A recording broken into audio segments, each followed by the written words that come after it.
Hello friends, welcome to our channel. ಎಲ್ಲರೂ ಹೇಗಿದ್ದೀರಾ friends? ಇವತ್ತಿನ ವಿಡಿಯೋದಲ್ಲಿ ಮಶ್ರೂಮ್ ಕಬಾಬ್ ಹೇಗೆ ಮಾಡೋದು ಅಂತ ತೋರಿಸ್ಕೊಡ್ತೀನಿ. 1 ಕಪ್ ಕಾರ್ನ್ಫ್ಲೋರ್, ಅರ್ಧ ಕಪ್ ಮೈದಾ ಹಾಕಿ ಅದಕ್ಕೆ ಉಪ್ಪು, ಗರಂ ಮಸಾಲ, ಮೆಣಸು ಪುಡಿ, ಖಾರದ ಪುಡಿ, ಬೆಳ್ಳುಳ್ಳಿ ಪೇಸ್ಟ್, ಶುಂಠಿ ಪೇಸ್ಟ್, ಕೊತ್ತಂಬರಿ ಸೊಪ್ಪು ಮತ್ತು ಕರಿಬೇವು. ಸ್ವಲ್ಪ ನೀರು ಹಾಕಿ ಚೆನ್ನಾಗಿ ಕಲಿಸ್ಕೊಳ್ಳಿ. ಮತ್ತು ಕಟ್ ಮಾಡಿದ ಮಶ್ರೂಮನ್ನು ಅದರಲ್ಲಿ ಹಾಕಿ ಮಿಕ್ಸ್ ಮಾಡ್ಕೊಳ್ಳಿ. ಇದಕ್ಕೆ ಕಲ್ಲರ್ ಆ್ಯಡ್ ಮಾಡಿದರೆ ಇನ್ನೂ ಚೆನ್ನಾಗಿರ್ತಿತ್ತು ಫ್ರೆಂಡ್ಸ್. ಕಲ್ಲರ್ ಬ್ಯಾನ್ ಮಾಡಿರೋದ್ರಿಂದ ನಾನು ಕಲ್ಲರ್ ಯೂಸ್ ಮಾಡ್ತಿಲ್ಲ. ಎಣ್ಣೆ ಕಾದ ನಂತರ ಮಿಕ್ಸ್ ಮಾಡಿದ ಮಶ್ರೂಮನ್ನು ಅದರಲ್ಲಿ ಹಾಕಿ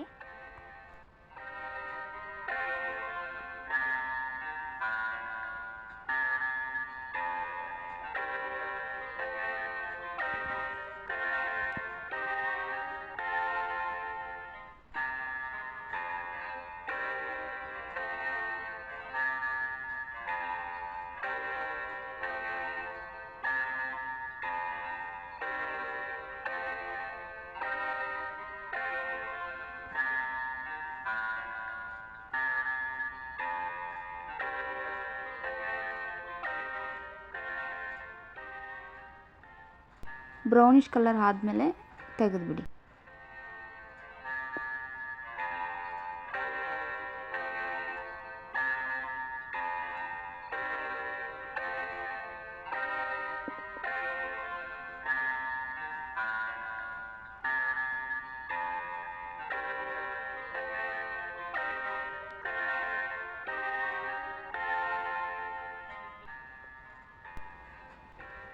ಈಗ ಮಶ್ರೂಮ್ ಕಬಾಬ್ ರೆಡಿಯಾಗಿದೆ.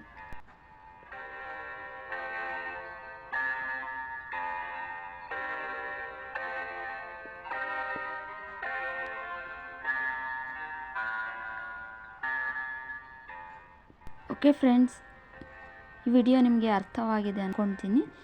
ಇಲ್ಲಿವರೆಗೂ ವಿಡಿಯೋ ನೋಡಿದ್ದಕ್ಕೆ ತುಂಬ ಥ್ಯಾಂಕ್ಸ್. ವಿಡಿಯೋ ಇಷ್ಟವಾದರೆ ಲೈಕ್ ಮಾಡಿ, ಶೇರ್ ಮಾಡಿ. ಇದೇ ಥರ ವಿಡಿಯೋದಲ್ಲಿ ಮತ್ತೆ ಸಿಗೋಣ ಫ್ರೆಂಡ್ಸ್. ಅಲ್ಲಿವರೆಗೂ ಬಾಯ್ ಬಾಯ್.